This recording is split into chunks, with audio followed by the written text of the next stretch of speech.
Hi everyone, welcome back to my YouTube channel. And आज हम science या विज्ञान के जो चैप्टर्स हैं डीएलएड थर्ड सेम के उसका एक यूनिट ये जो फर्स्ट एक चैप्टर ले रहे हैं हम, उसमें हम देखेंगे माइक्रो ऑर्गेनिज्म, जिसे हिंदी में सूक्ष्म जीव कहा जाता है, उसके बारे में डिस्कस करेंगे। So let's get started.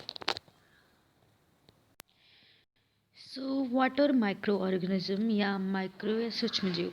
तो जो माइक्रो ऑर्गेनिज्म वर्ड है, ये ग्रीक वर्ड से इसकी उत्पत्ति हुई है, और जिसका मतलब होता है माइक्रो मतलब स्मॉल या छोटा या सूक्ष्म कह सकते हैं। एंड ऑर्गेनिज्म मतलब ऑर्गेनिज्म मतलब जीव। तो इसका पूरा मतलब होता है सूक्ष्म जीव या छोटा जीव होता है। तो एज यहाँ पे दिखा है, they are too small and can be seen with the help of microscope. इसको माइक्रोस्कोप के थ्रू ही देखा जा सकता है। एंड इनको माइक्रोब्स भी कहा जाता है। ये सिंगल सेल यानी में एक कोशिका भी हो सकती है, अकोश की भी हो सकती है, और उनमें बहुकोश की भी हो सकते हैं। एंड जो हम स्टडी करते हैं इन माइक्रो ऑर्गेनिज्म या सूक्ष्म जीवों की, इसको माइक्रोबायोलॉजी कहते हैं। और वी कैन से कि जो जीव जिन्हें हम अपनी नग्न आँखों या खुली आँखों से नहीं देख सकते हैं, और जिन्हें देखने के लिए एक सूक्ष्मदर्शी का प्रयोग करते हैं, उसे हम सूक्ष्म जीव या माइक्रो ऑर्गेनिज्म कहते हैं। सूक्ष्म जीव जो होते हैं वो सर्वव्यापी होते हैं, मतलब हर जगह पाए जाते हैं। जैसे अभी कोरोना वायरस है, तो ये भी एक प्रकार का माइक्रो ऑर्गेनिज्म है। एंड सूक्ष्म जीव हवा, पानी, मिट्टी, पौधे तथा जंतुओं के शरीर के अंदर एवं बाहर पाए जाते हैं। ये अत्यंत विषम प्रतिकूल परिस्थितियों में उपस्थित होते हैं, जैसे बर्फ़, पानी, झरनों। जैसे ये विषम परिस्थिति मतलब प्रतिकूल परिस्थितियों में भी पाए जाते हैं, जैसे बर्फ़, पानी के झरने, समुद्र तल, दलदली स्थानों में भी पाए जाते हैं। सो ये हो गया हमारा। और अनेक सूक्ष्म जीव होते हैं, वो सड़े गले स्थानों में भी या मृत जीव के रूप में भी पाए जाते हैं। और इनको पैरासाइट या परजीवी कहा जाता है, जो हमारी बॉडी के अंदर आ जाते हैं। पहले तो वो मृत होते हैं, उसके बाद हमारी बॉडी के अंदर आके वो सजीव बन जाते हैं। एंड आप इसके बाद हम देखेंगे कि क्लासिफिकेशन क्या है, कितने प्रकार के वर्गीकरण किया गया है सूक्ष्म जीवों का। तो आप यहाँ पे देख सकते हो 5 प्रकार का दिया है, 5 टाइप्स। फर्स्ट है बैक्टीरिया, जिसे जीवाणु। विषाणु मतलब वायरस। सैवॉल, एलगी एंड कवक मतलब फंजाई एंड प्रोटोजोआ। ये 5 प्रकार के जो होते हैं सूक्ष्म जीवों को कैटेगरी में डिवाइड किया गया है। आप यहाँ पे देख सकते हो different types of microorganism के एग्जांपल दिए हैं। Spiral bacteria, rod shape bacteria, amoeba, paramecium, ये सारे प्रोटोजोन हैं, और बैक्टीरिया के एग्जांपल है spiral bacteria, rod shape bacteria. And algae जो होते हैं, सवाल के एग्जांपल है क्लेमाइडोमोनास, स्पाइरोगायरा। फंजाई मतलब कवक के एग्जांपल है ब्रेड मोल्ड, पेनिसिलियम, एस्पेरेजिलस। ये सारे एग्जांपल हो गए। फर्स्ट जो कैटेगरी थी वो जीवाणु या बैक्टीरिया थी। विज्ञान की वह शाखा जिसके द्वारा जीवाणुओं की रचना, आकार का वर्गीकरण या वृद्धि, जनन, जैव कार्य का अध्ययन किया जाता है, उसे जीवाणु विज्ञान कहा जाता है। जिसमें हम जीवाणु के अध्ययन करते हैं, उनके रिप्रोडक्शन की प्रोसेस का अध्ययन करते हैं, उनके बॉडी स्ट्रक्चर का अध्ययन करते हैं, और उनका मतलब उनके शेप का अध्ययन करते हैं, तो उसको जीवाणु विज्ञान कहलाता है वो। एंड जीवाणु की खोज सर्वप्रथम हालैंड के निवासी थे एंटोनी वॉन ल्यूवेनहॉक ने किया था सन 1676 में। उन्होंने अपने द्वारा निर्मित सूक्ष्मदर्शी या माइक्रोस्कोप से जो देखा था, पानी और दांतों के मैल में देखा था। मैंने बताया था ये ऐसे जगह पे पाए जाते हैं, तो इनकी जगह जहाँ जहाँ पाए जाते हैं मैंने बताया है। तो इसीलिए इन्हें एनिमल क्विल्स कहा जाता है। जो जीवाणु की इन्होंने की उसे एनिमल क्विल्स कहा। और इन्होंने जो एंटोनी वॉन ल्यूवेनहॉक ने इन पानी के एवं दांतों के मैल से में देखा था बैक्टीरिया को माइक्रोस्कोप से। संरचना स्ट्रक्चर की बात करते हैं, तो जीवाणु का संपूर्ण शरीर एक कोशिका का बना होता है, मतलब इनके अंदर एक कोशिका पाई जाती है, एक सेल पाया जाता है। और इसके चारों ओर कोशिका भित्ति होती है, मतलब सेल वॉल होता है। सेल वॉल जो चारों तरफ का आवरण होता है, सेल वॉल होता है। एंड जो कोशिका होती है, कोशिका झिल्ली भी पाई जाती है। इसमें जो होता है कोशिका झिल्ली पाई जाती है, और यह मुख्य रूप से प्रोटीन तथा फास्फोलिपिड बनाती है। जो कोशिका झिल्ली होती है, प्रोटोप्लाज्म कह सकते हैं, जो पाया जाता है वो प्रोटीन और फास्फोलिपिड बनाती है। मानव कोशिका के समान जीवाणु कोशिका में स्पष्ट केंद्रक का अभाव होता है। इनमें कोई न्यूक्लियस या केंद्रक नहीं पाया जाता है, ट्रू केंद्रक या स्पष्ट केंद्रक नहीं पाया जाता है। और इसमें कोशिका द्रव्य जो होता है, इनमें जो कोशिका द्रव्य होता है किसी भी स्थान में एक स्वच्छ भाग होता है जिसे न्यूक्लियाइड कहते हैं। एक स्वच्छ भाग जिसे न्यूक्लियाइड कहते हैं। न्यूक्लियाइड की बहुगुणन के लिए तंतु पाए जाते हैं। मतलब बहुगुणन के लिए तंतु पर न्यूक्लियाइड जो होते हैं और उसके बहुगुणन के लिए डीएनए जो होता है उसकी मल्टीप्लिकेशन के लिए एक डीएनए तंतु पाए जाते हैं। क्रोमोसोम्स भी पाए जाते हैं। जीवाणु कोशिका के चारों ओर कैप्सूल का आवरण पाया जाता है। जीवाणु जो कोशिका होती है इसके चारों तरफ एक कैप्सूल का, आप ये स्ट्रक्चर में देख सकते हो, कैप्सूल का आवरण होता है। इसकी प्रति जो कैप्सूल होता है, ये जब कोई ऐसी सिचुएशन आ जाती है, इसकी बॉडी को अंदर जो मटेरियल होता है उसको सेव करता है, उसको बचाता है विषम परिस्थितियों से, तथा कोशिका के पोषण के लिए खाद्य पदार्थों को संग्रहित करता है। और जो कैप्सूल होता है वो सेल के फीडिंग के लिए भी बहुत सारे खाद्य पदार्थों का संग्रह करता है, मतलब इकट्ठा करता है। कैप्सूल के कारण ही बैक्टीरिया जंतु के रक्त में पाए जाने वाले एडोब को नष्ट कर पाता है विधि तेजी से होती है। जो कैप्सूल होता है, कैप्सूल के कारण ही जो हमारी बॉडी के अंदर बैक्टीरिया जाती है, वो जाके हमारी WBC जो हमारी कोशिकाएं होती हैं, हमारी सेल्स होती हैं, उनको नष्ट कर देता है, जो हमारी बॉडी की इम्यूनिटी को बढ़ाता है। वाइट ब्लड सेल्स को नष्ट कर देता है और इनकी वृद्धि में तेज़ी से होती है। और इसके कारण ही जो कैप्सूल है, इसके कारण ही ये जल्दी से हमारी बॉडी में डिवाइड हो जाते हैं। कसाभिका, अब कसाभिका की बात कर लेते हैं। कसाभिका को इंग्लिश में फ्लैजिलम कहते हैं, फ्लैजिलम या फ्लैजिलम सिंगल को कहते हैं, लेकिन ये बहुत सारा होता है तो इसको फ्लैजिला कहते हैं। तो अधिकांश बैक्टीरिया में एक से अधिक धागे जैसी संरचना पाई जाती है। जैसे टेल होता है ना, पूंछ होती है, उस तरह की धागे जैसी संरचना होती है।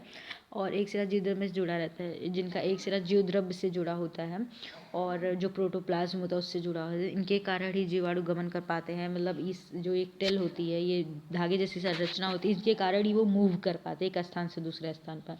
तो इसके आधार पर जो होते हैं, बैक्टीरिया को अलग अलग कैटेगरी में बांटा गया है। तो उसमें फर्स्ट है मोनोट्रिकस। मोनोट्रिकस का मतलब होता है जब बैक्टीरिया के एक सिरे पर केवल एक फ्लैजिला पाया जाता है, मतलब जो हेड होता है उस पर एक ही फ्लैजिला पाया जाता है, एक ही धागे जैसी संरचना पाई जाती है। हम आगे स्ट्रक्चर देखेंगे। एम्फीट्रिकस मतलब जब कसाभिकों के समूह दोनों सिरों पर पाया जाता है, मतलब जब ग्रुप ऑफ फ्लैजिला होता है वो दोनों हेड पे पाया जाता है, दोनों सिरों पर पाया जाता है। पेरिट्रिकस जब जीवाणु के चारों ओर कशिकाएं, मतलब चारों तरफ उसकी बॉडी पे फ्लैजिला होता है। लोफोट्रिकस जब होता है कि एक सिरे पर होता है, जब जो ग्रुप ऑफ फ्लैजिलम होता है एक ही सिरे पे होता है।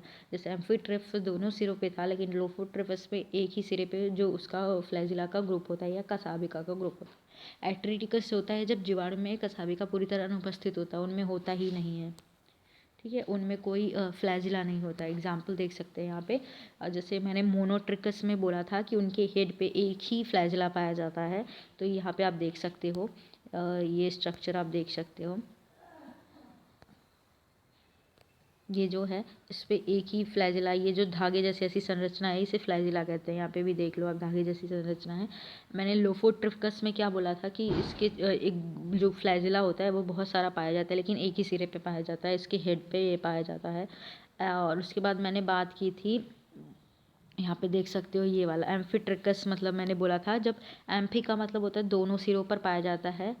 ये एम्फीट्रिकस और लोफोट्रिकस में ये डिफरेंस है कि ये एक ही सिरे पे ग्रुप पाया जाता है, लेकिन ये दोनों सिरों पे पाया जाता है और एक एक फ्लैजिला पाया जाता है बैक्टीरिया के। एंड ऑल ओवर बॉडी, पूरे बॉडी पे जब पाया जाता है तो इसे पेरिट्रिकस कहते हैं। तो ये सारे कैटेगरी डिवाइड की गई है बैक्टीरिया की फ्लैजिला के आधार पर। तो और इसके प्रकार हम बेसिक मतलब क्लासिफिकेशन देखेंगे, बैक्टीरिया को कितने टाइप्स में बांटा गया। अभी तक हम कैटेगरी जो थी उसको हमने देखा था, उसके आधार पर जीवाणु को 5 प्रकार थे। अब हम देखेंगे कि उनके स्ट्रक्चर या उनकी संरचना के आधार पर कैसे हो सकते हैं, मतलब वो किस शेप में होते हैं, उनका जो आकार होता है उसके आधार पर कैसे होते हैं। जैसे जीवाणु कोशिकी अर्जुड़ी है, जब कोशिका का आकार गोल होता है तो उसे कोकस कहते हैं। जब कोशिका का आकार छड़नुमा होता है तो उसे बेसिलक कहते थे। जीवाणु का आकार मुड़ी छड़ की कामता संकेत के समान होते हैं, स्पाइरलम कहते हैं। तो लेट्स सी कितने दिए गए हैं। देखिए यहाँ पे कोकस बताया है। कोकस जो होते हैं वो गोलाकार होते हैं और इसे कोकाई कहते हैं, और उनके रूप में माइक्रोस्कोपस, ये सारे एग्जाम्पल होते हैं। ये जो होते हैं ये गोलाकार होते हैं, तो इसीलिए इन्हें कोकस कहते हैं। कोकस यहाँ पे कोकस लिखा नहीं है, मेंशन नहीं किया, इसको कोकस कहते हैं जब गोल आकार का होता है। और इसमें आते हैं माइक्रोकोकस, डिप्लोकोकस, इनकी लास्ट में कोकस आ जाता है और ये गोलाकार के होते हैं। दूसरा है दूसरा आप देख सकते हो कि ये रॉड शेप्ड है, इन्हें बेसिलाई कहते हैं, यानी बेसिलस कहते हैं। और ये छड़ाकार के होते हैं, इनकी जो शेप होती है वो छड़ के आकार होती है। थर्ड है, इनका भी हम स्ट्रक्चर देखेंगे आगे। स्पाइरलर मतलब स्पाइरल जो होते हैं, इस जीवाणु के जीवाणु स्पाइरल कहलाते हैं तथा एकाकी रूप में होते हैं। इस प्रकार के जीवाणु अभी यहाँ पे देख सकते हो। ये कॉमा शेप जो होते हैं, कॉमा की आकृति के होते हैं, इन्हें बिब्रियो, यहाँ पे लिखा नहीं है इसको, ये जो कॉमा शेप्ड होते हैं उनको बिब्रियो कहते हैं, जैसे ऐसे शेप में होते हैं, या हम कह सकते हैं कॉमा शेप, आपने देखा होगा ऐसे होता है कॉमा, तो इसको हम इस शेप के होते हैं तो इसको विब्रियो या विब्रियो कहते हैं। अब यहाँ पे देख सकते हो, मैंने पहले बताया था कोकस क्या होता है, जो कोकस शेप के होते हैं वो गोलाकार हुए होते हैं, तो उसके आधार पर ये ग्रुप में भी हो सकते हैं, 1 2 3 4 गोलाकार हो सकते हैं। तो ये सारे कोकस के वाले एग्जाम्पल जो दिए थे, ये सारे कोकस वाले आ गए, ठीक है। स्पाइरल आप देखते हो ऐसे स्पाइरल शेप के होते हैं, तो ये स्पाइरल वाला बैक्टीरिया हो गया। और बैसिलस का बताया था मैंने, ये छड़नुमा होता है, ये बैसिलस है, ये छड़नुमा, सीधा ऐसे छड़ की तरह है, तो ये छड़नुमा हो गया। उसके बाद से बात करते हैं हम ये वाला, ठीक है, ये कॉमा शेप वाला विब्रियो देख रहे हो, ये कॉमा शेप है इसलिए इसको विब्रियो कहते हैं। ये आप देख सकते हैं, यहाँ पे आपको दिखाई मैंने बताया भी था, यहाँ पे आप ये देख सकते हो कॉमा शेप का है इसलिए इसे विब्रियो कहते हैं। तो ये टाइप्स हो गए बैक्टीरिया के, उनके आकार के आधार पर। उसके बाद हम देखेंगे कि बैक्टीरिया के बाद बैक्टीरिया के क्या क्या लाभ हैं।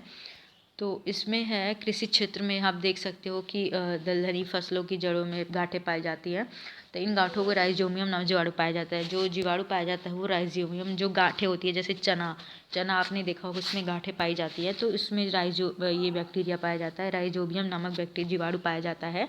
और ये नाइट्रोजन फिक्सेशन में भी हेल्प करता है, मतलब नाइट्रेट को नाइट्राइट में बदल देता है, अर्थात नाइट्रोजन स्थिरीकरण करता है, जिससे भूमि की उर्वरता या फर्टिलाइजेशन जो फर्टिलिटी होती है, या कह सकते हैं उर्वरता होती है या फर्टिलिटी होती है, वो ज़्यादा होती है, तो कृषि में ज़्यादा महत्व करता है। उसके बाद हम देखेंगे इसके अतिरिक्त जो कुछ जीवाणु जैसे एजोवैक्टर होते हैं, स्वतंत्र रूप से मिट्टी में रहते हैं, नाइट्रोजन स्थिरीकरण में भी हेल्प करते हैं, ये भी एक प्रकार का बैक्टीरिया है। जैसे नास्टॉक एनाबिनास साइटोनिया का उपयोग धान के खेत जरूर के रूप में किया जाता है। तो अब हम देखेंगे औषधि उद्योग में जो मेडिसिन बनाने में इनका प्रयोग किया जाता है, जैसे एंटीबायोटिक्स बनाया जाता है, इनके रोग प्रतिरोधक दवाइयाँ बनाई जाती हैं, जैसे स्ट्रेप्टोमाइसिन टेरामाइसिन से या क्लेमरामाइटिसिटीन से, ये सारे बैक्टीरिया के नाम हैं, इनसे बनाया जाता है। डेयरी उद्योग में, दूध के उद्योग में क्या प्रयोग किया जाता है? डेयरी उद्योग में बहुत सी क्रियाओं में जीवाणु की आवश्यकता होती है। दूध से मक्खन बनाने में मतलब जब हम दूध से मक्खन बनाते हैं, इसमें हमें बैक्टीरिया की आवश्यकता होती है। पनीर बनाने की क्रिया में, तो ये सारे इनके उपयोग होते हैं बैक्टीरिया के। चमड़ा उद्योग में भी इनका बहुत सारा उपयोग होता है, जैसे जानवरों की मृत त्वचा का चमड़ी में बदलना भी जीवाणु क्रिया पर निर्भर करती है, रिएक्शन जो कराया जाता है। सिरका उद्योग में बैक्टीरिया का उपयोग एसिटिक एसिड अर्थात सिरका बनाने में किया जाता है। एंड अब हम देख सकते हैं कि हमारे लिए बेनिफिशियल तो देख लिया, हमारे लिए हार्मफुल या हमारे जो शरीर को नुकसान पहुंचाते हैं वो उस प्रकार के जीवाणु क्या है। मानव स्वास्थ्य व जीवाणु, मानव व जन्य जंतु आदि जीवाणु उपस्थित होते हैं, जैसे हमारे इंटेस्टाइन में होते हैं, पहुंच जाते हैं, ये पाचन क्रिया करते हैं, जैसे मेटानिक कॉम्प्लेक्स का निर्माण भी होता है। मानव शरीर में भी ये बेनिफिशियल, तो ये मानव शरीर का भी मैंने बता दिया। अभी हानिकारक जीवाणु में देखेंगे तो जो हानिकारक जीवाणु होते हैं उसमें भूमि की उर्वरक शक्ति को कम करना। जो जीवाणु होते हैं, कोई ऐसा जीवाणु होते हैं, बैक्टीरिया होती है जो भूमि की उर्वरक शक्ति को कम कर सकता है। जीवाणु भूमि की नाइट्रोजन परिवर्तन कर देते हैं, जिससे भूमि की उर्वरक शक्ति कम हो जाती है। इस प्रकार बैक्टीरिया को नाइट्रीफाइन बैक्टीरिया कहते हैं। और भोज्य पदार्थों को नष्ट कर देते हैं। ऑब्वियसली आपको पता है बैक्टीरिया भोज्य पदार्थों को बहुत नष्ट करता है और इससे रोग भी होते हैं हमें। जीवाणु भोज्य पदार्थ उत्पन्न विषाक्त कर देता है, जैसे क्लस्ट्रोडियम बॉट्यूलिनम बहुत हानिकारक जीवाणु होते हैं जिससे रोग की मृत्यु भी हो सकती है। जैसे टाइफॉइड भी बैक्टीरिया की वजह से होता है। ये सारे रोग हैं। प्लेग है, हैजा है, निमोनिया है, ये सारे बैक्टीरिया के नाम दिए गए हैं जिनसे ये होता है। तो ये हानिकारक होते हैं हमारे जानवरों के से संबंधित जो होते हैं, जैसे भीड़ का एथेक्स रोग, जानवरों का ब्लैक लेग रोग, ये सारे बैक्टीरिया की वजह से रोग होता है। तो ये हानिकारक बैक्टीरिया कहलाते हैं। एंड पौधों से संबंधित देख लेते हैं। पौधों से संबंधित है नींबू का कैकर रोग, टमाटर का गुलाब या क्राउन गॉल रोग जो होता है, बंद गोभी का काला विलगन। ये जो बैक्टीरिया के नाम दिए गए हैं याद कर लेना, क्योंकि ये कभी कभी पूछ सकता है। तो ये हमारे मतलब प्लांट्स को भी हानिकारक होते हैं, प्लांट्स के लिए भी हानिकारक होते हैं बैक्टीरिया। एंड अभी हम आगे का जो टाइप्स ऑफ माइक्रो ऑर्गेनिज्म था, तो हमने उसमें फर्स्ट जीवाणु या बैक्टीरिया की बात की थी। नेक्स्ट वीडियो में हम वायरस की बात करेंगे, क्योंकि एक वीडियो में इतना कवर नहीं कर सकती, आपको भी डिफ़िकल्ट होगा समझने के लिए। एंड आई होप आपको समझ आया होगा। Thank you.